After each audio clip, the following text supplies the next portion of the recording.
ॐ सहना भवतु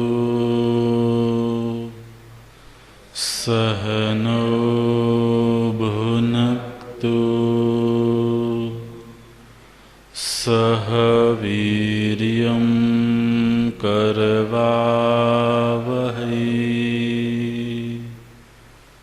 तेजस्विनावधीतमस्तु मा विद्विषावहै।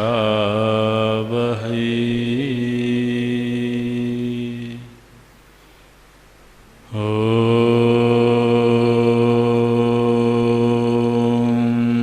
शान्तिः शान्तिः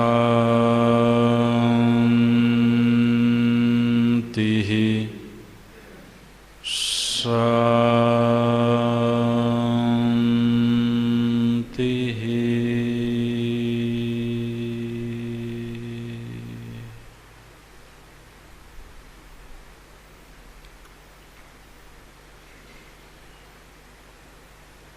सदाशिवसमारम्भां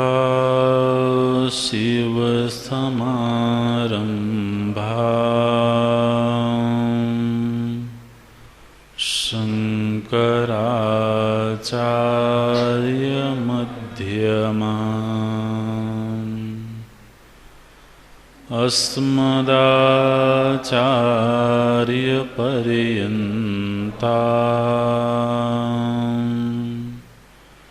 वन्दे गुरुपरम्पराम्।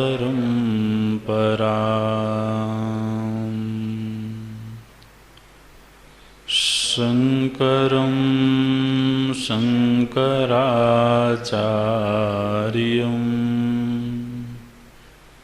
केशवं बादरायणम् सूत्रभाष्यकृतौ वन्दे भगवन्तौ पुनः पुनः भगवन्तौ पुनः पुनः।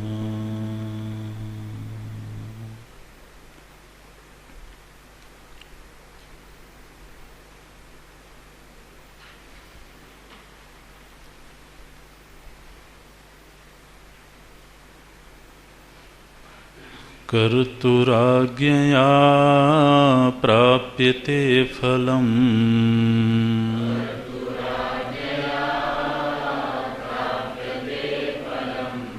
कर्म किं परं कर्म तज्जडम्।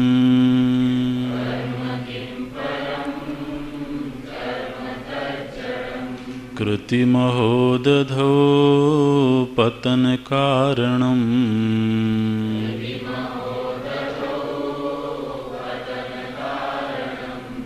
फलमशाश्वतं गतिनिरोधकम्।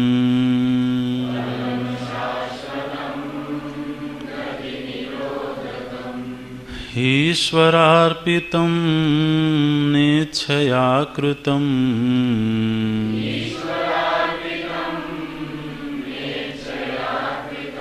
चित्तशोधकं मुक्तिसाधकम्।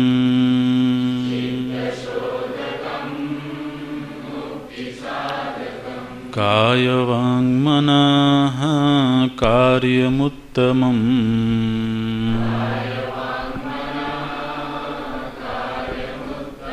पूजनं जपश्चिन्तनं क्रमात्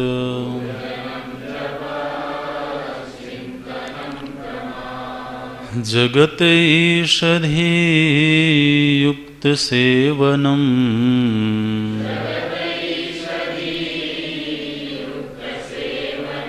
अष्टमूर्तिभृद्देवपूजनम्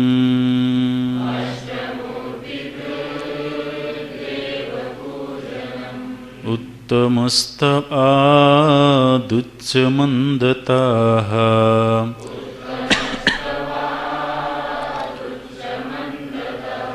चित्तजं जपध्यानमुत्तमम्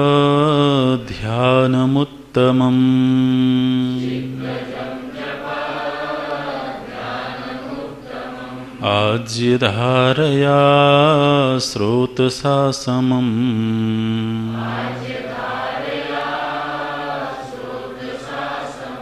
सरलचिन्तनं विरलतः परम्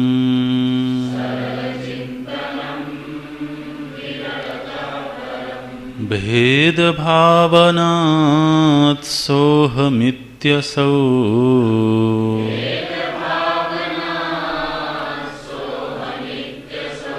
भावनाभिदा पावनी मता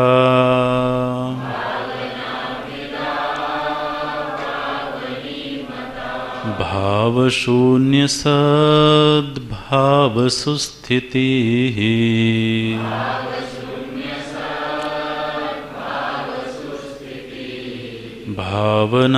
भावनाबलाद् भक्तिरुत्तमा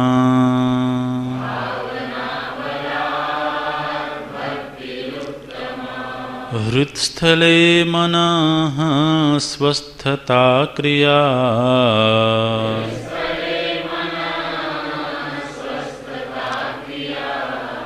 हृत्स्थले मनः स्वस्थता क्रिया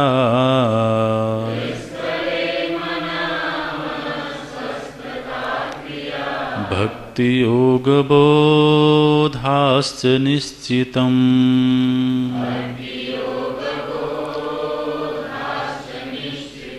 वायुरोधनाल्लीयते मनः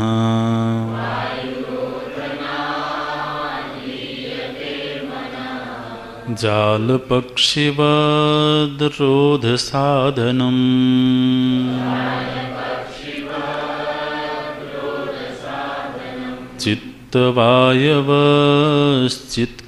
चित्तवायवश्चित्क्रियायुताः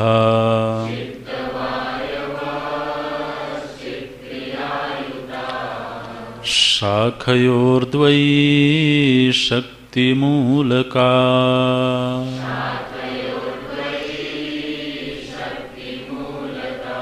लयविनाशने उभयरोधने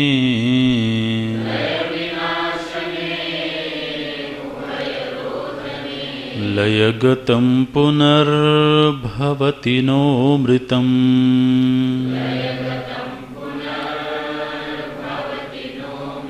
प्राणबन्धनाल्लीनमानसम्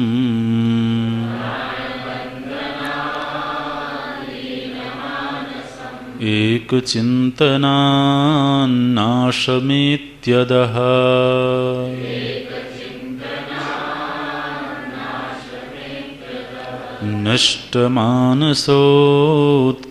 नष्टमानसोत्कृष्टयोगिनः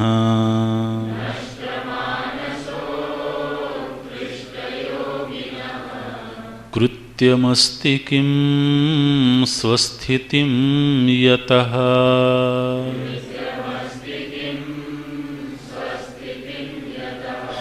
दृश्यवारितं चित्तमात्मनः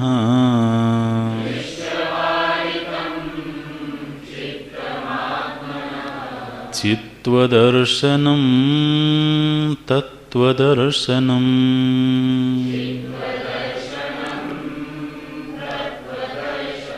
चित्वदर्शनं तत्त्वदर्शनम्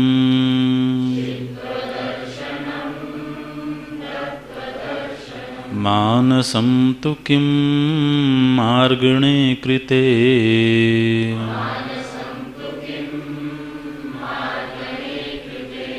नैव मानसं मार्गार्जवात्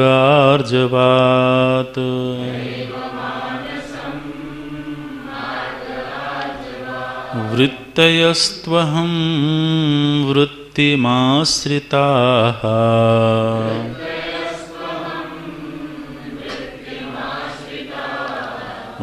वृत्तयो मनो विध्यहं मनः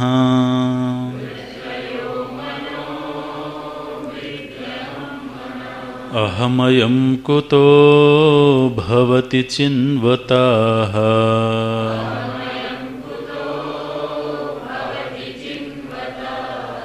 ऐपतत्यहं निजविचारणम्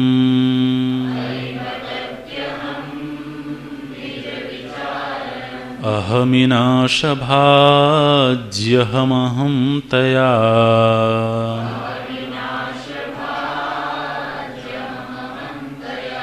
स्फुरति हृत्स्वयं परमपूर्णसत्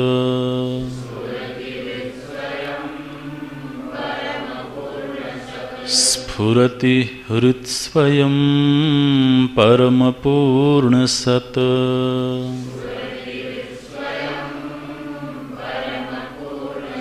इदमहं पदाभिख्यमन्वहम्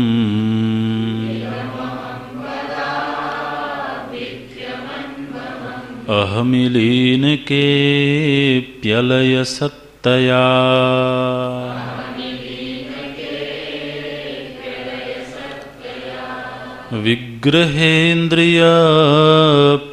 विग्रहेन्द्रियप्राणधीतमः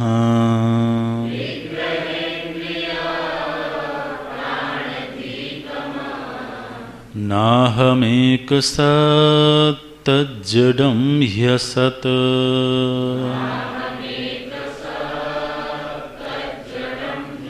सत्त्वभासिका चित्क्वेतरा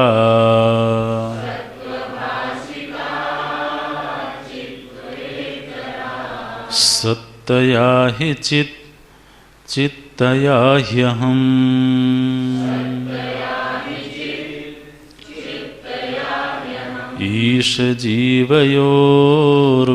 ईशजीवयोर्वेषधीभिदा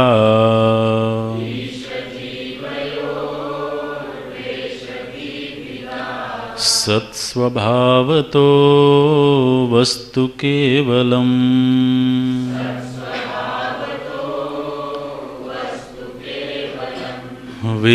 वेषहानतः स्वात्मदर्शनम्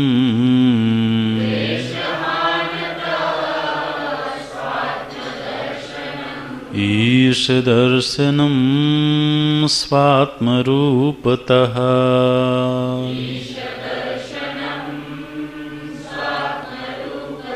आत्मसंस्थितिः स्वात्मदर्शनम्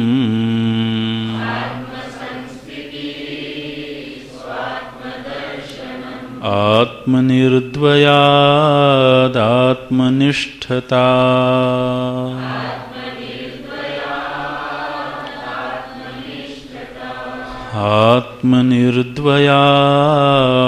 आत्मनिर्द्वयादात्मनिष्ठता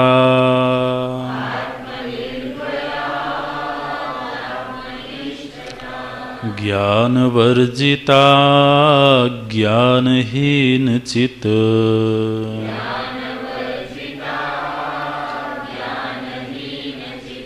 ज्ञानमस्ति किं ज्ञातुमन्तरम्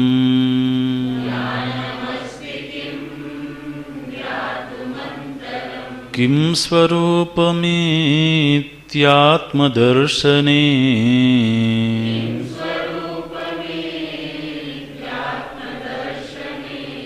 अव्यया भवा पूर्णचित्सुखम्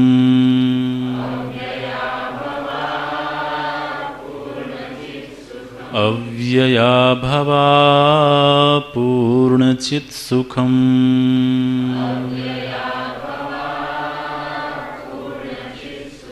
बन्धमुक्त्यतीतं परं सुखम्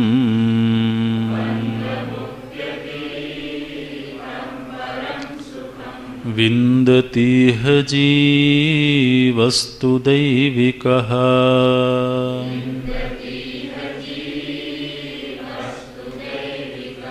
अहमपेतकं निजविभानकम्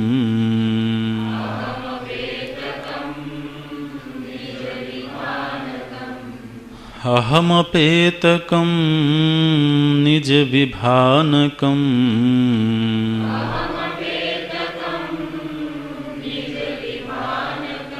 महदिदं तपो रमणवागियम्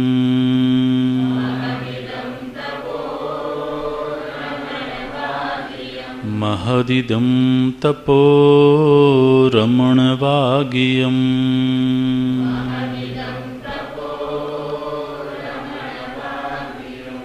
रमणवागियम्।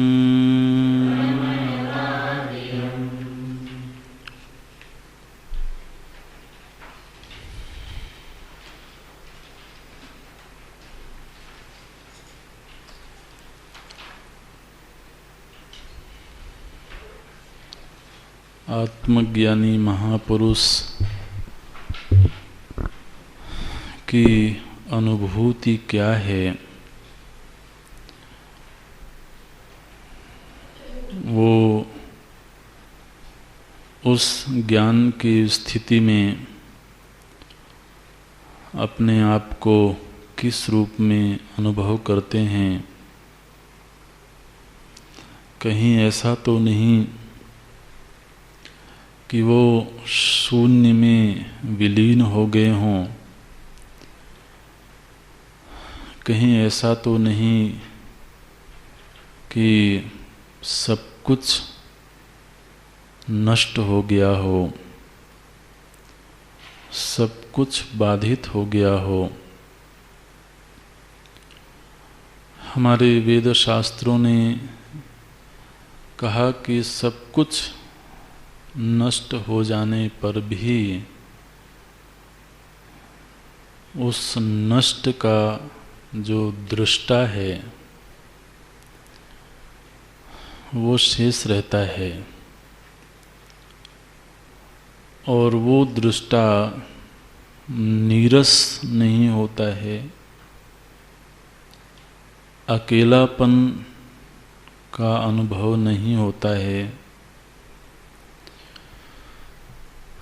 बल्कि वो एक परम आनंद की स्थिति को उपलब्ध होता है,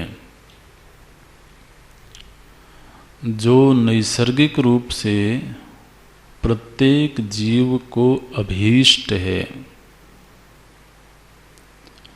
जाने अनजाने में हम में से प्रत्येक व्यक्ति एक ऐसे आनंद की स्थिति का तलाश कर रहा है जो आनंद नित्य हो, अबाधित हो, सघन हो और स्वाधीन हो। हम यदि अपने जीवन यात्रा का विश्लेषण करें, चिंतन करें, तो बार बार ये निर्णय निकल के आएगा कि हमने जो कुछ भी किया, जैसा भी किया, उस सारे कृतित्व के पीछे एक ये कामना निरंतर जागृत थी। ऐसा सुख चाहिए, ऐसे सुख की स्थिति चाहिए जो कभी मिटे नहीं। ऐसा कोई भी प्राणी, केवल मनुष्य ही नहीं, ऐसा कोई भी प्राणी नहीं चाहेगा कि उसको एक समय में सुख मिले और दूसरे समय में दुख मिले। सुबह तो सुख मिल जाए और शाम को दुख भी मिले तो कोई बात नहीं है, कोई नहीं चाहता है। मैं अभी यहाँ हूँ तो यहाँ तो सुख मिले और दूसरे शहर में जाऊँ तो वहाँ दुख मिल जाए, कोई नहीं चाहता। यहाँ भी सुख मिले, वहाँ भी सुख मिले, अब भी सुख मिले, तब भी सुख मिले, इस वस्तु में भी सुख मिले, उस वस्तु में भी सुख मिले। जब हमारे आसपास कोई ऐसी वस्तु होती है, कोई ऐसा व्यक्ति होता है जो हमें दुख देने लगता है, तो मन धीरे धीरे उससे हटने लगता है। आप देखें, ये जो हम सभी की एक नैसर्गिक इच्छा है, आखिर इस इच्छा का जन्म क्यों हुआ? क्या हमें किसी समाज, किसी परिवार ने ये बताया था कि ऐसी इच्छा रखना? क्या किसी विद्यालय की पुस्तक ने बताया था? किसी ने नहीं बताया, लेकिन इच्छा ऐसी ही है।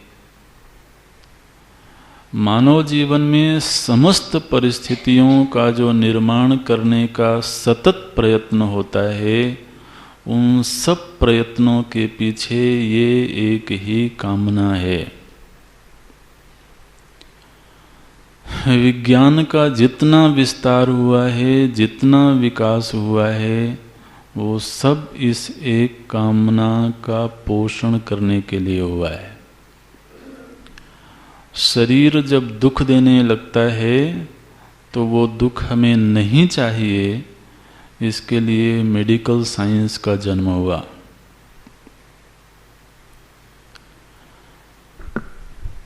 आप विचार करके देख लें, अब तक मनुष्य की जितनी जीवन यात्रा रही है और आगे भी यात्रा रहेगी, वो सारी की सारी यात्रा एक इस कामना की पूर्ति में संलग्न है।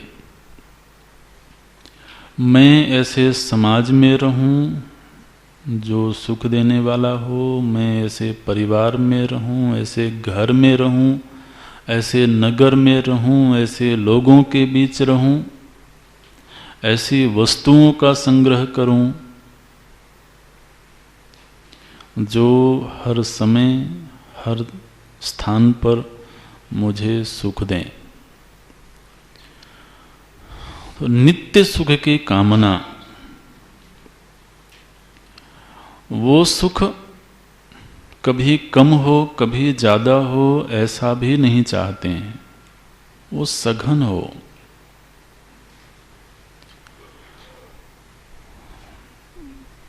वो सुख पराधीन नहीं होना चाहिए, क्योंकि प्रायः तो जो विषय सुख होता है वो पराधीन सुख होता है। एक व्यक्ति ने मुझे सुख दिया, हो सकता है अगले क्षण वही व्यक्ति दुख दे दे। तो अब अपने सुख के लिए हम या तो किसी व्यक्ति के अधीन हो, किसी वस्तु के अधीन हो, किसी स्थान विशेष के अधीन हो। जितने सांसारिक सुख दिख रहे हैं, ये सारे के सारे पराधीन सुख मालूम पड़ते हैं। किसी की वजह से सुख है, तो वो वजह जब तक है तब तक सुख है। और अपने सुख के लिए हमें उस वजह के प्रति समर्पित रहना होगा, उस पर आश्रित रहना होगा।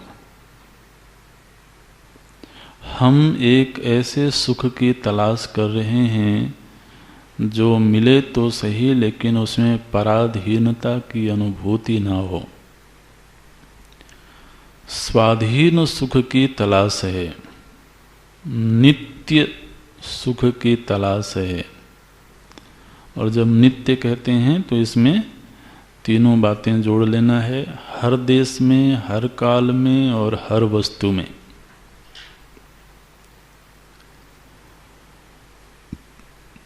अब ये जो हमारी एक मांग है, और मजे की बात यह है कि ये मांग केवल बचपन में ही होती हो ऐसा नहीं है। हमारी जो इच्छाएं हैं वो अवस्था के अनुसार बदलती रहती हैं, लेकिन ये इच्छा ऐसी है जो अवस्था के अनुसार बदलती नहीं है। इस इच्छा की पूर्ति के साधन बदल जाते होंगे। बचपन में खिलौनों से ये इच्छा पूरी होती थी, बड़े होने पर घर बनाने से इच्छा पूरी होती होगी, लेकिन जो मूल इच्छा है वो अवस्था परिवर्तन के साथ नहीं बदल रही है।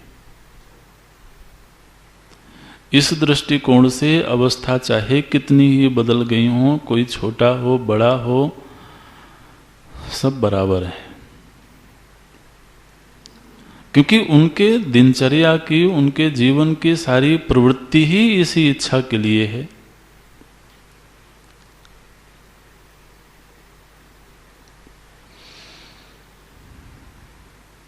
अब ये इच्छा है तो सही, इस इच्छा को कोई मना नहीं करता है, कर नहीं सकता है।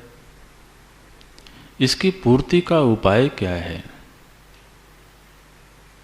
बहुत उपाय तलाशे हमने, और तलाश अभी भी चल रही है, लेकिन आज तक किसी ने प्रॉमिस नहीं किया कि हम आपकी इस कामना को पूरी कर देंगे। ना तो बाहर के किसी भौतिक विज्ञान ने प्रॉमिस किया, और ना ही वेद के अलावा किसी दर्शन ने प्रॉमिस किया।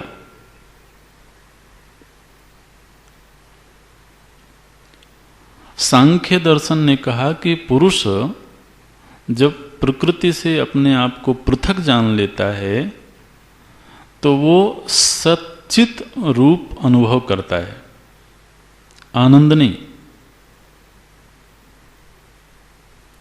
सांख्य में भी और योग में भी आनंद की बात नहीं है। वो अपने आप को सत्स्वरूप और ज्ञान स्वरूप अनुभव करता है, और वो अनुभूति नित्य होती है। वेदांत ने कहा कि यदि हम जीव की इस मूल इच्छा की पूर्ति का दावा नहीं करते हैं तो अभी दर्शन पूरा नहीं है।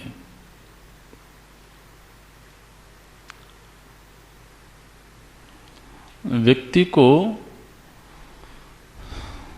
लोग कहते हैं कि कोई दवाई ऐसी बनती है, बन सकती है जिससे व्यक्ति की उम्र बढ़ जाए। ठीक है, बन जाए दवाई, कोई बात नहीं। 500 साल की उम्र हो जाए, लेकिन व्यक्ति की मांग उम्र का बढ़ना नहीं है। उम्र जितनी भी हो वो सुखद हो। अगर 70 साल के बाद बुढ़ापा आ गया और वो बुढ़ापा 500 वर्षों तक बना रहे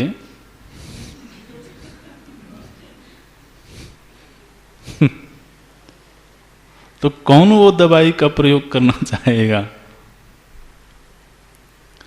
आप युवावस्था में वो दवाई दो, और युवावस्था में भी सुखद शरीर के साथ, सुखद परिस्थितियों के साथ।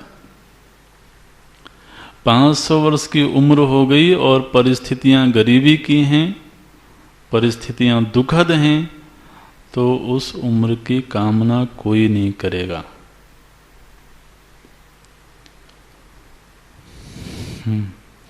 अद्वैत वेदांत ये वादा करता है, और ये वादा पूरा भी हुआ। महापुरुषों ने इसका अनुभव भी किया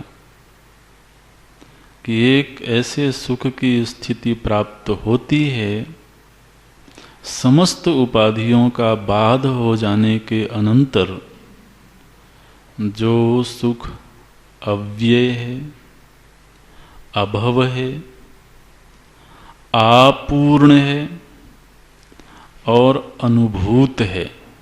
निरंतर उसकी अनुभूति हो रही है।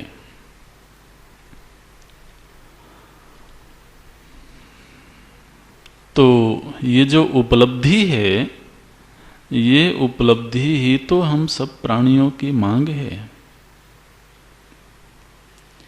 केवल समाधि में जाकर के विलीन हो जाएं, हमारा अस्तित्व वहाँ मिट जाए, ये तो कोई नहीं मांग करेगा।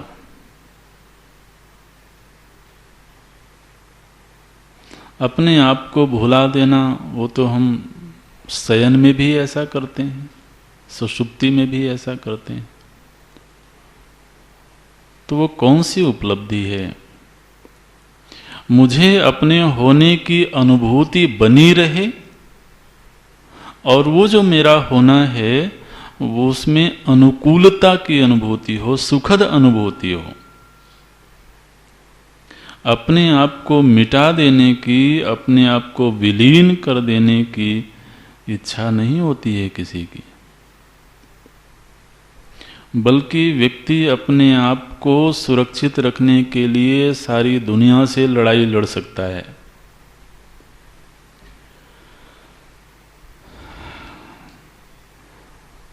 लोग कहते हैं नहीं, व्यक्ति आत्महत्या भी करता है।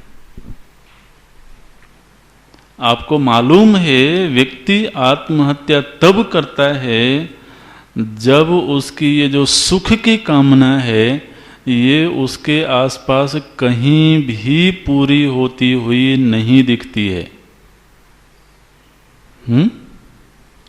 क्या वो अपने आप से दुश्मनी कर रहा है, अपने आप को मिटाना चाहता है? नहीं, उसकी एक कामना, उसको एक ऐसी परिस्थिति मिल गई, ऐसे लोग मिल गए जहां एक किरण नजर नहीं आती है सुख की। तब कहीं कोई व्यक्ति ये निर्णय लेता है कि फिर ऐसी परिस्थिति में अपने अस्तित्व को रखने का क्या मतलब है।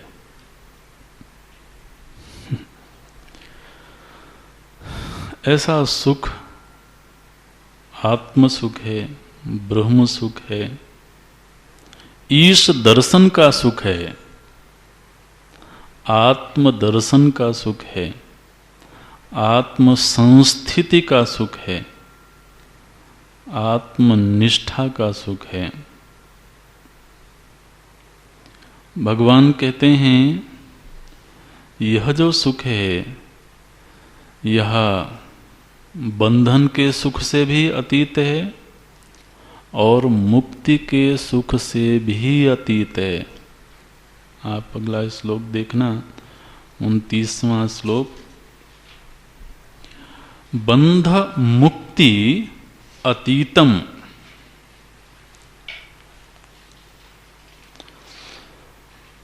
बोले महाराज हम तो सोचते थे कि मुक्ति के बाद मिलने वाला सुख है, मुक्ति का सुख है।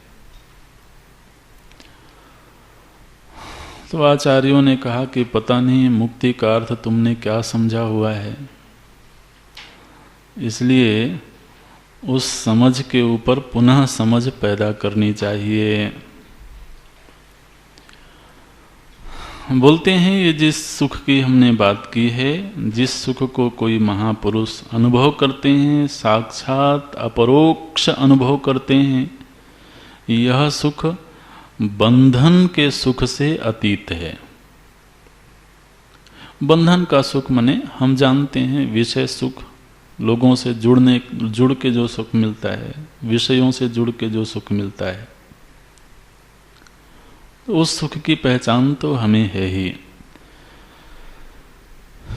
उस सुख की तुलना में ये सुख अनंत गुना होता है। तो उस बंधन के सुख से ये अतीत का सुख है और मुक्ति के सुख से, देखिए मुक्ति का अर्थ होता है छूटना। मुक्ति शब्द का अर्थ कुछ पाना नहीं होता है। जो मुक्ति शब्द है ना, मुच धातु से ये बनती है, मोक्ष कहें मुक्ति कहें एक ही बात है। तो इस शब्द का अर्थ जो व्युत्पत्ति अर्थ है वो कुछ पाने के अर्थ में नहीं है। छूटने के अर्थ।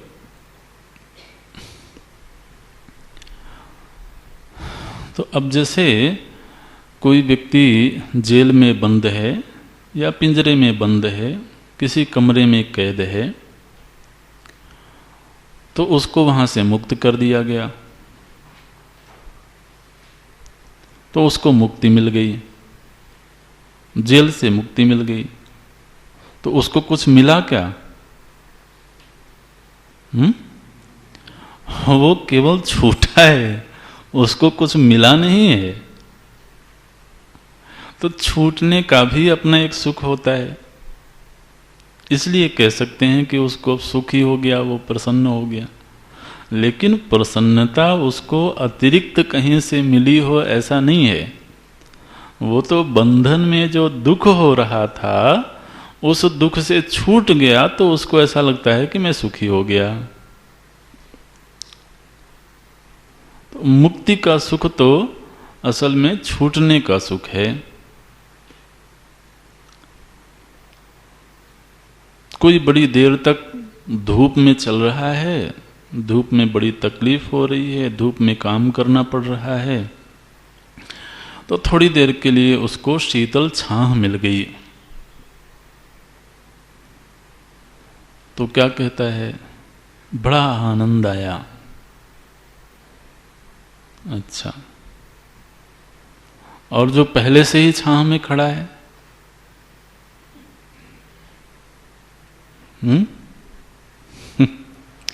तो जो कह रहा है कि मुझे आनंद आया, तो उस छाह ने आनंद दिया या धूप के कष्ट से छूटने का आनंद था?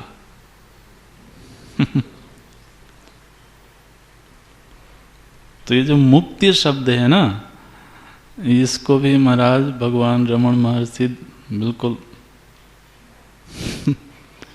बोले, चाहे बंधन का सुख हो चाहे मुक्ति का सुख हो, ये जो परम सुख है ये उन दोनों सुखों से अतीत है। बंध मुक्ति अतीतम। फिर कैसा सुख है भगवान? बोले परम सुखम। परम सुखम का अर्थ पूर्व के श्लोक की जो दूसरी पंक्ति थी वो है, अव्यय अभव आपूर्ण चित सुखम, वो परम सुखम है। मने ये सुख नित्य उपलब्ध है, केवल बंधनों की वजह से, अज्ञान की वजह से, उपाधियों की वजह से ये अप्राप्तवत आज के दिन है। इसलिए जैसे ही उन बंधनों से मुक्त हुए, तो जो हमें नित्य प्राप्त सुख था उसकी अनुभूति जागृत हो गई। ऐसे तो कहने के लिए कह सकते हैं कि मुक्ति के बाद सुख मिला, लेकिन और बहुत सटीक होकर के यदि बात करें तो मुक्ति के पहले भी सुख था। मुक्ति के बाद इस तरह के सुख का जन्म हुआ ऐसा नहीं है। बंधन की वजह से जो दुख हमें अनुभव में आ रहे थे, मुक्ति से उन दुखों का निवारण हुआ, लेकिन उससे ये परम सुख पैदा हुआ ऐसा नहीं सोचना है। वो उस समय भी था जिस समय हम इसका अनुभव नहीं कर रहे थे, इसीलिए उसको नित्य कहा जाएगा, अभव कहा जाएगा। ऐसा सुख किसी महापुरुष को मिलता है। ये जो वादा है ये साधक के लिए बहुत मंगलमयी है, बहुत ही उत्साहवर्धक है।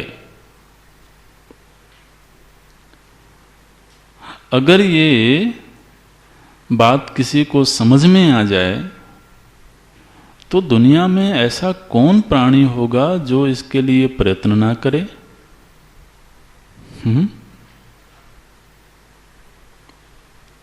ये तो मोक्ष को लेकर के पता नहीं समाज में किस किस तरह की बातें होती रहती हैं, तो आदमी भयभीत रहता है। बोले मुक्त हो जाऊंगा तो घर बार छूट जाएगा, लोग छूट जाएंगे, धन दौलत छूट जाएगी। अरे भगवान, तुम्हें एक ऐसा धन मिलेगा जो अभव होगा, जो अपूर्ण होगा। आखिर घर परिवार को भी संभाल के क्यों रखना चाहते हो? इसी के लिए तो। वही घर परिवार महाराज जब दुख देने पर हावी हो जाता है तो वकीलों की जरूरत पड़ने लगती है।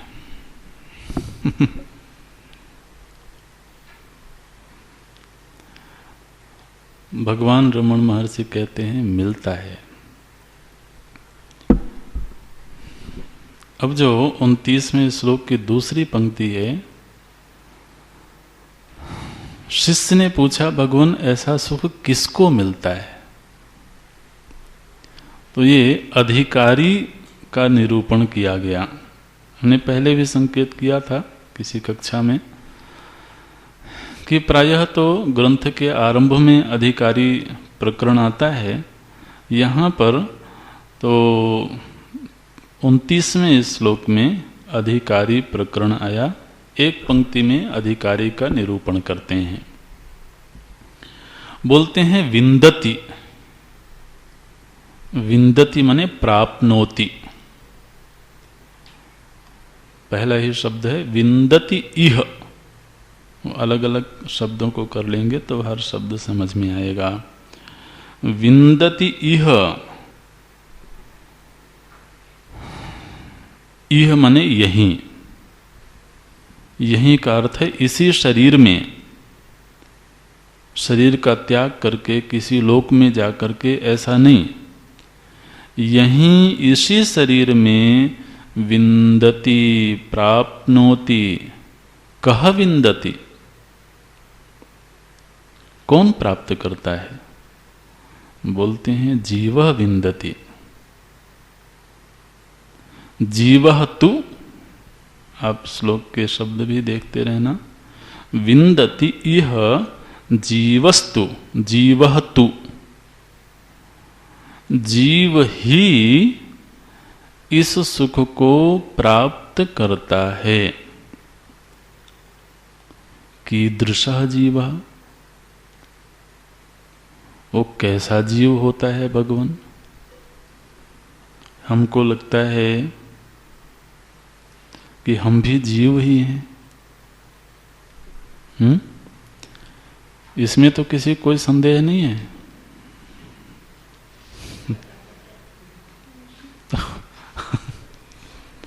आपने कहा कि जीवः विंदति, और भगवान की कृपा से मैं भी जीव ही हूं। मुझे तो नहीं मिल रहा है। कीदृशः जीवः विंदति, वो जीव कैसा होता है जो इस सुख को प्राप्त करता है?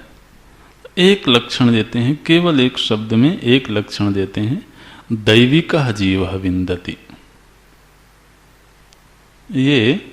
ये आप समझिए कि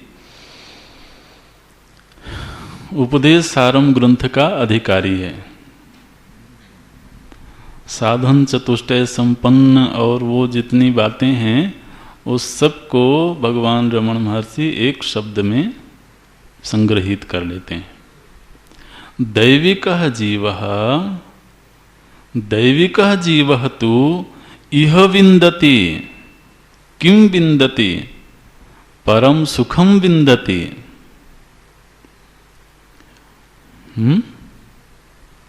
वाक्य की संगति लग रही है। दैविकः जीवः तु, तु शब्द विशेषार्थ के लिए है। सर्वे जीवाः न विंदन्ति। सभी जीव नहीं प्राप्त करते हैं, लेकिन कश्चित जीवः, कश्चित दैविकः जीवः इहैव विन्दति, अस्मिन् शरीरे एव विन्दति, अस्मिन् लोके एव विन्दति।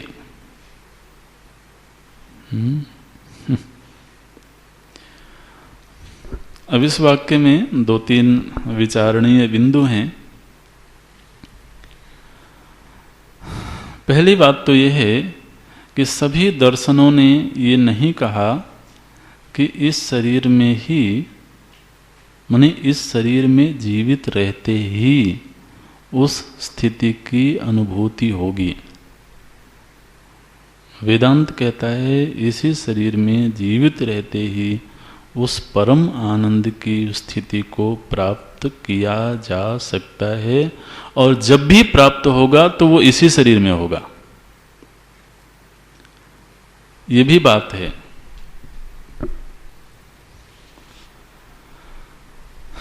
कुछ लोगों ने कहा मृत्यु के बाद उसका निर्वाण हो गया। मृत्यु की घड़ी में अगर चित्त में अज्ञान सुरक्षित था तो मृत्यु के बाद भी वो अज्ञान रहेगा। मृत्यु से अज्ञान का नाश नहीं होता है, ज्ञान से अज्ञान का नाश होता है।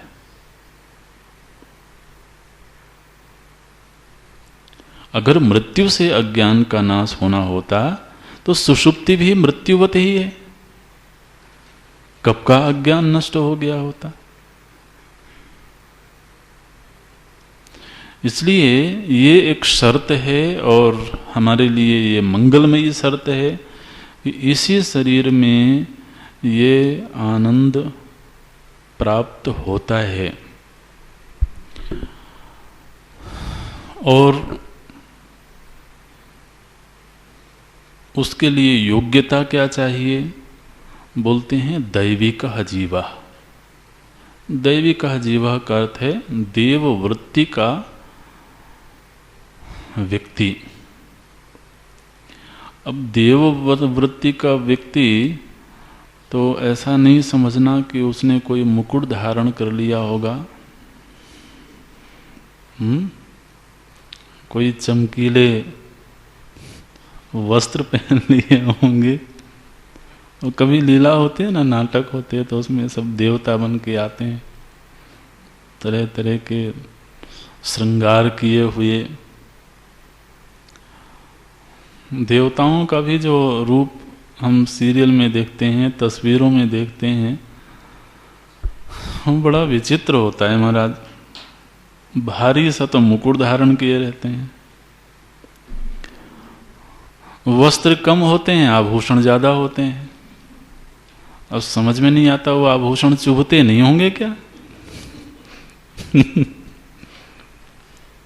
तो जो भी हो वो उनकी समस्या है। दैविकः जीवः का अर्थ है दैवी गुणों से संपन्न जीव। दैविकः जीवः की व्याख्या गीता जी के 16वें अध्याय के प्रथम 3 श्लोकों में है। 3 श्लोकों में ही है ना, जहां पर 26 दैवी गुणों की चर्चा भगवान करते हैं।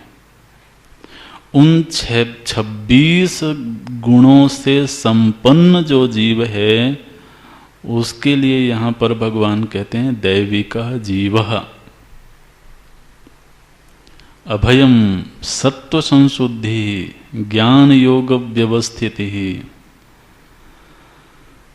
दानम दमश्च यज्ञश्च, आगे स्वाध्याय तप आर्जवम अहिंसा सत्यम अक्रोध त्यागः शांति अपैशुनम।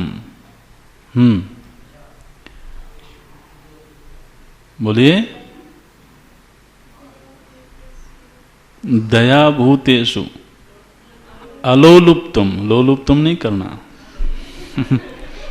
वो जब अलग अलग करते हैं तो फिर विच्छेद करना चाहिए उसका। अलोलुप्तम मार्दवम व्रीहि अचापलम फिर आगे तेजः, क्षमा, धृति, शौचम, अद्रोहो, न अतिमानिता। हो गया? पता नहीं कोई गिन रहा था कि नहीं गिन। सब मगन थे सुनने में अपना। कोई बात नहीं, आप जाके देख लेना कमरे में। उन दैवी गुणों से संपन्न जो जीव है, वो जीव इस आनंद को, इस सुख को प्राप्त करता है। उसमें पहला ही जो गुण बताया है भगवान ने, अभयम।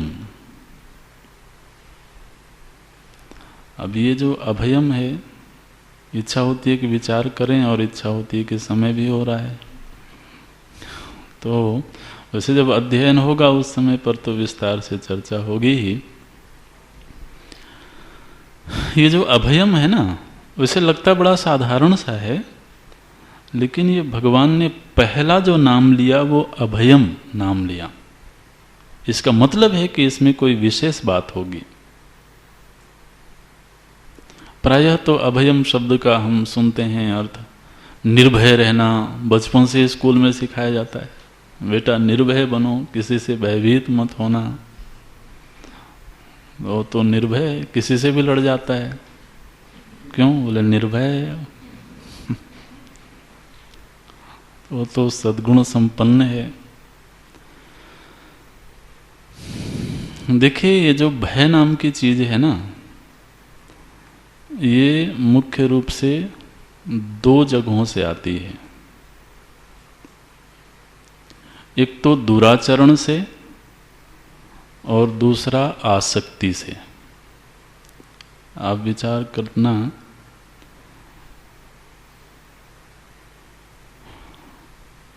उचित आचरण के विपरीत आचरण करने वाला व्यक्ति कभी भी निर्भय नहीं हो सकता है, चाहे वो गलत आचरण एकांत में ही क्यों ना करता हो।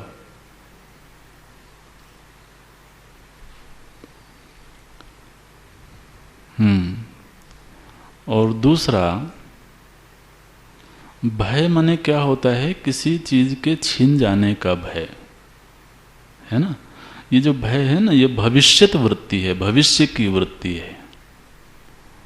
भय हमेशा भविष्य को लेकर के होता है। वर्तमान में यदि कोई चीज छिन गई है तो उसका शोक होता है। भविष्य में कोई चीज छिन जाएगी, उसको लेकर के भय होता है, इस संभावना को लेकर के भय होता है।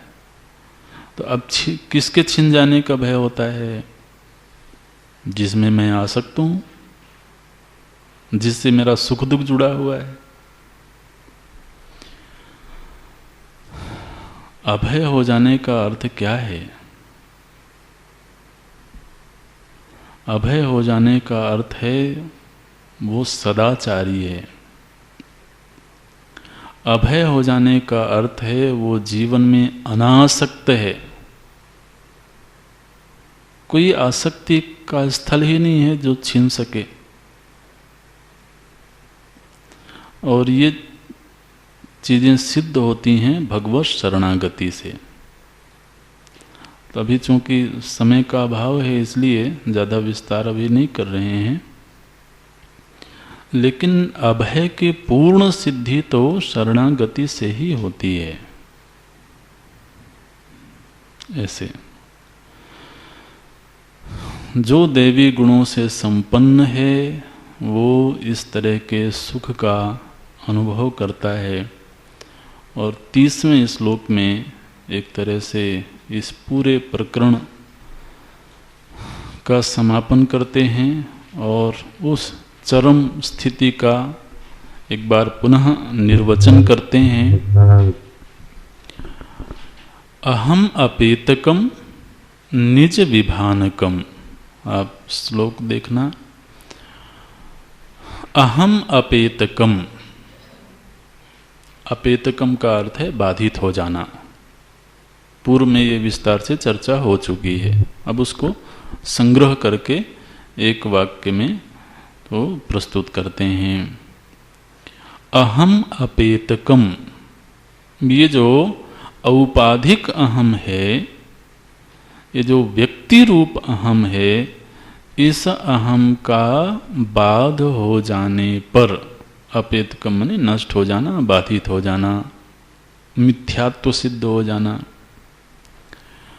तो इस व्यक्ति रूप अहम का जब बाध हो गया तो निज विभानकम, अपना जो निज स्वरूप है उसका भान हो गया।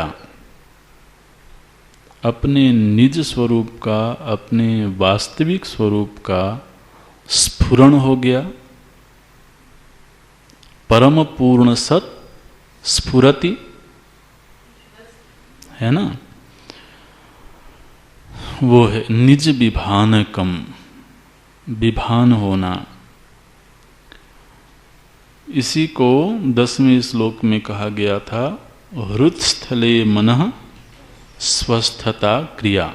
स्वस्थता केवल यहाँ तक। तो ये पूरे जो प्रवचन की यात्रा है, इसमें विचारों में कहीं विरोध नहीं दिखाई देता है। वो विचार चाहे मध्य में रखे गए हों, अंत में रखे गए हों, उनमें एक रूपता है। अहम अपेतकम निज विभानकम, इस अहम का बाध कर देने पर अपने निज स्वरूप का अनुभव हो जाना, इस अनुभव को प्राप्त कर लेना, इस अनुभव के लिए एक दीर्घ यात्रा करना, तपश्चर्या करना, साधना करना, भगवान कहते हैं ये सबसे बड़ा तप है। महद इदम तपः। दुनिया में तपस्या के बहुत तरह के रूप देखे जाते हैं, बहुत वैविध्य है। लेकिन आप देखिए, भगवान रमण महर्षि श्रेष्ठतम तप इस विचार यात्रा को बताते हैं। जीवत्व से ब्रह्मत्व की जो यात्रा है, औपाधिक अहम से निरुपाधिक अहम तक पहुंचने की जो यात्रा है, इसमें मुख्य साधन था विचार। एकाग्र चित्त होकर के इस विचार की यात्रा को करना, ये सबसे बड़ा तप है। शरीर को तपाना संभव है कि सरल हो, हालांकि कोई भी तप का अर्थ ही होता है जिसमें कष्ट सहना पड़े, और उस कष्ट को आमंत्रित करके सहना पड़े, वो तप है। लेकिन यहाँ जो विचार की यात्रा है, इसमें भी तो कष्ट होता है। अपनी दिनचर्या को ठीक रखना, अपने भावों को ठीक रखना, विचारों को व्यवस्थित रखना, अनुशासन में रहना, विनम्र भाव से रहना, ये सभी के बस की बात नहीं होती है महाराज। आदमी तो साधु बनते ही सिद्ध हो जाता है। अब उसको किसी के शासन में रहने की क्या जरूरत है? वो स्वयं ही दुनिया को अपने शासन में रखना चाहता है। हालांकि ये कहना भी बहुत सही नहीं है। उस कष्ट से कहीं कई गुना सुख होता है, लेकिन बात यह है कि उस सुख की पहचान तो पहले हो। किसी के वात्सल्य की छाया में रहना, किसी के अनुशासन में रहना, ये तो निश्चिंतता का हेतु है। सुख का सर्जक है, लेकिन फिर उसके लिए अपनी जो पूर्व की वासनाएं हैं, कामनाएं हैं, तो उनको तो फिर तिलांजलि देनी होती है। बोलते हैं दुनिया में इससे बड़ा कोई तप नहीं, महद इदम तपहा। और देखिए भगवान रमण महर्षि अपना नाम लिख देते हैं, बोले मैं कह रहा हूं ताल ठोक के। केवल ये मत सोचना कि मैंने शास्त्रों में पढ़ा है, मैंने लोगों से सुन करके ऐसा कहा है।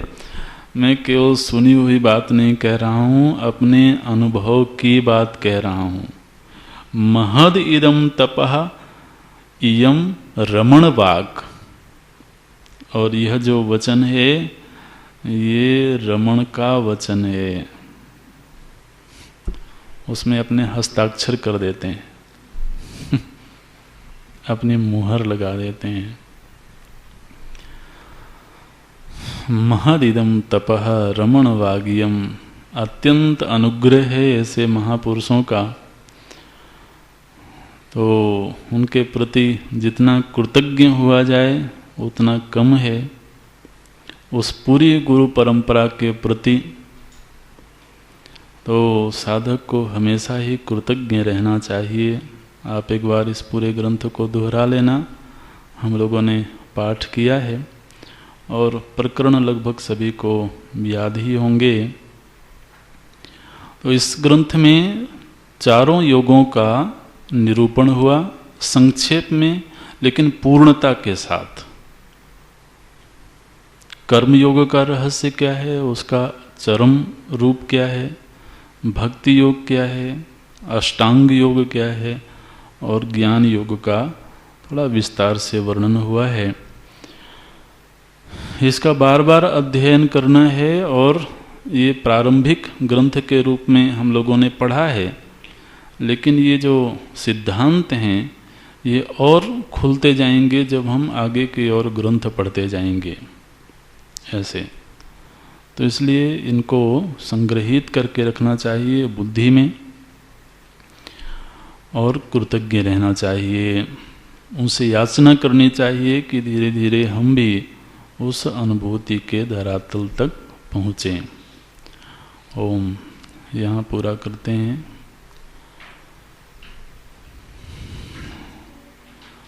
ओम पूर्णमदः पूर्णमिदं पूर्णात् पूर्णमुदच्यते पूर्णस्य पूर्णमादाय पूर्णमेवावशिष्यते। ओम शांति शांति शांतिः। हरिः ओम। श्री गुरुभ्यो नमः। हरिः ओम।